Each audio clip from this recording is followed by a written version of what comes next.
Capítulo 16. Últimas consideraciones. Las conclusiones a que hemos llegado en nuestro estudio sobre la magia organizada en nuestro mundo son las mismas a las que llegaron los verdaderos investigadores esotéricos de cualquier época pasada. Adecuando ciertas terminologías del pasado a las utilizadas por el mundo científico de nuestros días, o al léxico de que nos servimos en nuestros estudios ocultos corrientes, podría obtenerse una idea muy clara de la identidad de puntos de vista. Tomemos, por ejemplo, la idea del protoplasma universal, con la que los magos y alquimistas que nos precedieron trataban de definir el principio fisiológico de la vida y que nosotros llamamos simplemente éter, siendo el éter, en su expresión más simple y comprensible, aquella porción de espacio cualificada, vitalizada y organizada por la energía procedente de no importa qué centro de creación logoico dentro del vasto círculo no se pasa de su sistema expresivo. Hay que observar también la notable analogía con los investigadores esotéricos de otras épocas, quienes sostenían que el protoplasma universal era substancialmente denso y que los átomos, las células y cualquier cuerpo en el espacio no eran sino orificios o agujeros que creaban los logos taladrando el protoplasma universal. Esta idea es idéntica o cuando menos muy parecida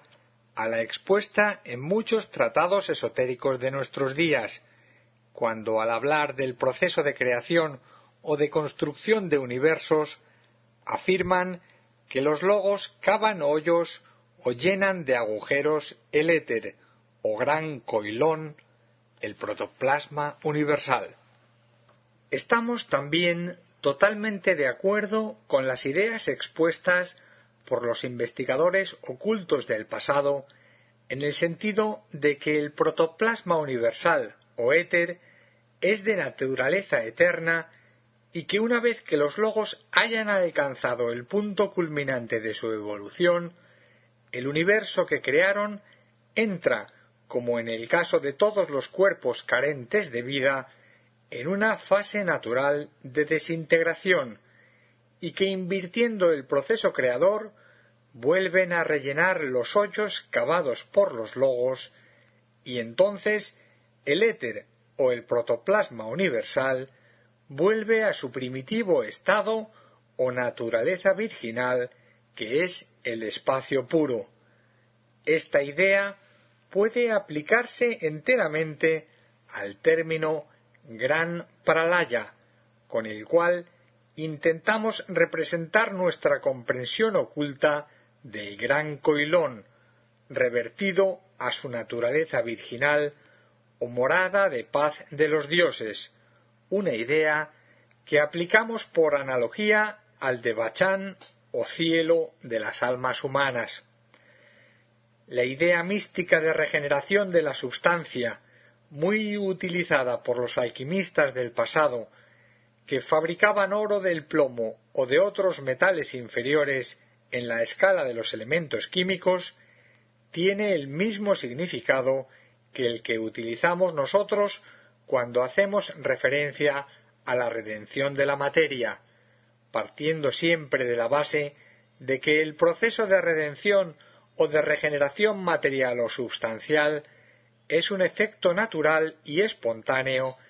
que surge de la conciencia enaltecida o transfigurada, técnicamente descrito en términos de agravitación. Es el estado de ser en el que el yo, sea de un logos o de un ser humano ha alcanzado lo que en locución oculta definimos bajo el nombre de liberación. En tal estado de conciencia, donde paradójicamente la conciencia carece de estado, se está por encima de las cualidades propias de la substancia y hay una completa independencia del yo con respecto a sus estructuras de manifestación, lo cual permite, como en el caso de la muerte, que el protoplasma universal deje de sentirse condicionado y que ascienda a través de los agujeros de la substancia creada anteriormente a sus fuentes naturales de origen. La disgregación anticipada de la substancia material es técnicamente regeneración o redención, la liberación espontánea y sin esfuerzo de la energía coherente del protoplasma que actuaba dentro de la misma. A algunos les resultará algo difícil comprender la relación que existe entre los términos supremamente místicos de iniciación o liberación espiritual y redención material. Sin embargo, como podrá observarse, si se analiza atentamente, ambos aspectos son consubstanciales, pues no puede haber liberación del espíritu o del principio monádico sin que se produzca automáticamente un proceso de regeneración de la materia o de redención de la substancia. Este proceso de liberación, a la vez espiritual y material, es técnicamente magia, el poder al que aludían los grandes místicos del pasado, que hace nuevas todas las cosas. La magia es, por lo tanto, el proceso insigne que sigue todo centro de conciencia para redimir la materia de sus cuerpos de su condición gravitatoria y elevarla de su expresión tosca y rudimentaria al éter más puro y radiante, al protoplasma universal. Los fenómenos que se registran en el espacio vital del universo por efecto de la imposición de la ley del espíritu sobre los aspectos materiales sujetos a gravitación constituyen un cuerpo de misterios al que sólo puede accederse mediante la iniciación. Y si tratamos de profundizar en el sentido íntimo de la misma, surgirán nuevas ideas y más insólitos conocimientos en torno al concepto místico de redención o de magia aplicada que nos permitirán comprender, utilizando correctamente la analogía, que cualquier compuesto molecular, célula o átomo químico, por insignificante que sea,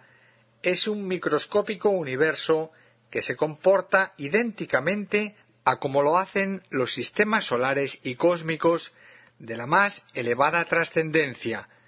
y contienen en sus pequeñísimos aunque completos esquemas atómicos unas vidas y unas conciencias llenas de potencia creadora, cuya misión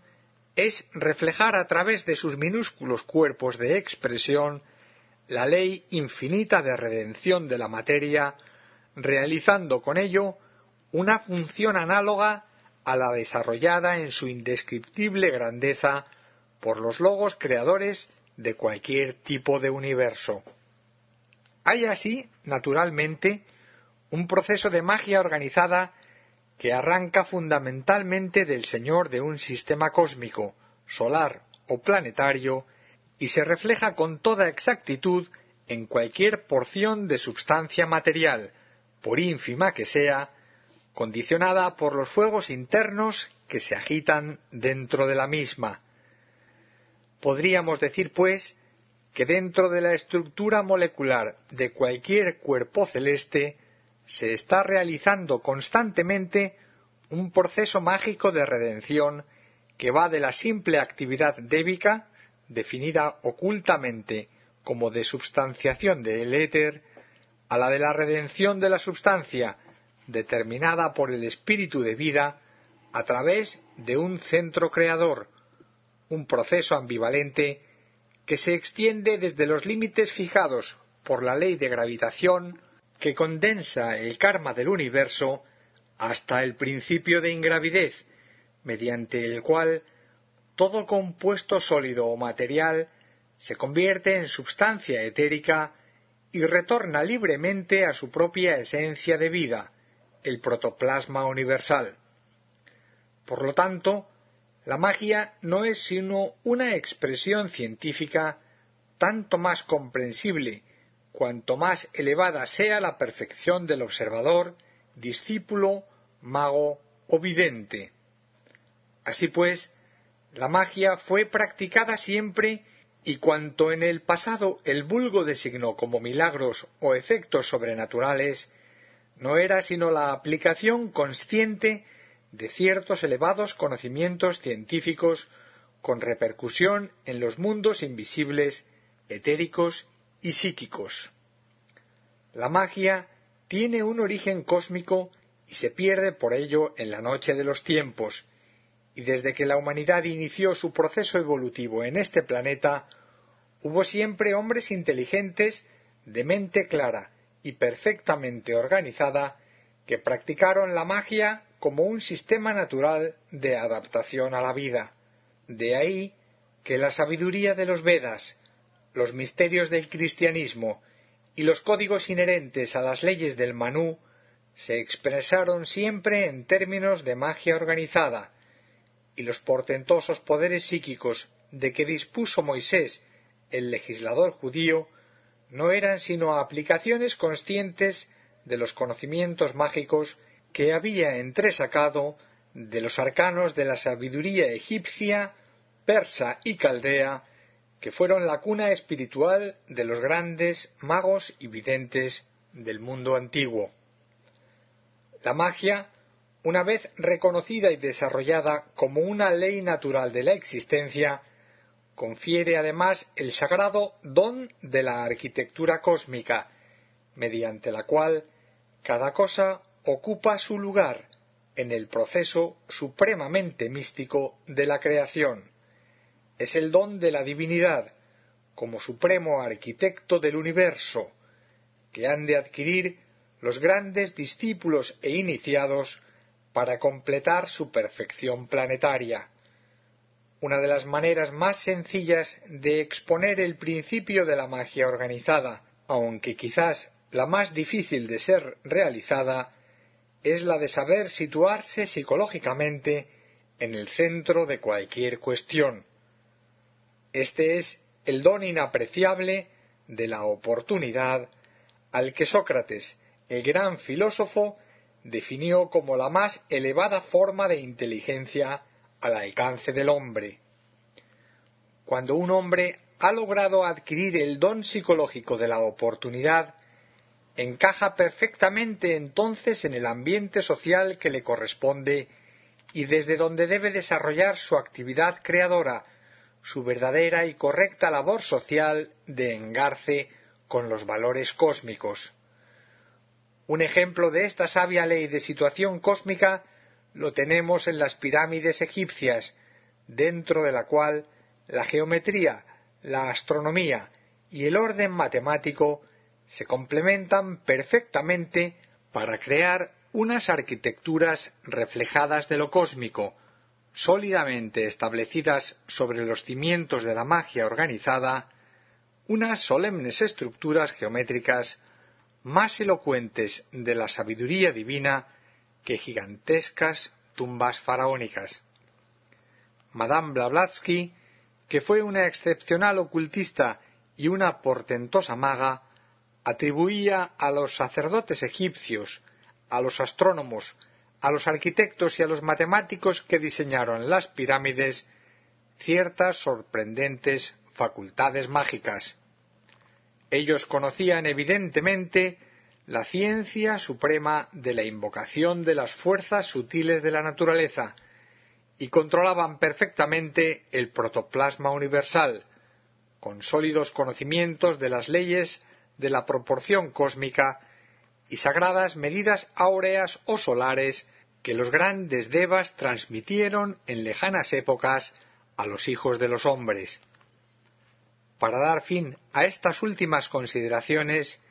definiremos como magia organizada a todo intento creador en la vida del hombre. Esta es una afirmación que engloba, conjunta o engarza en la vida humana, sea cual sea su grado de evolución, a la astronomía, la geometría y las matemáticas, que son los poderes utilizados por el Creador como mago supremo del universo, para estructurar el magno templo del sistema solar donde vivimos, nos movemos y tenemos el ser.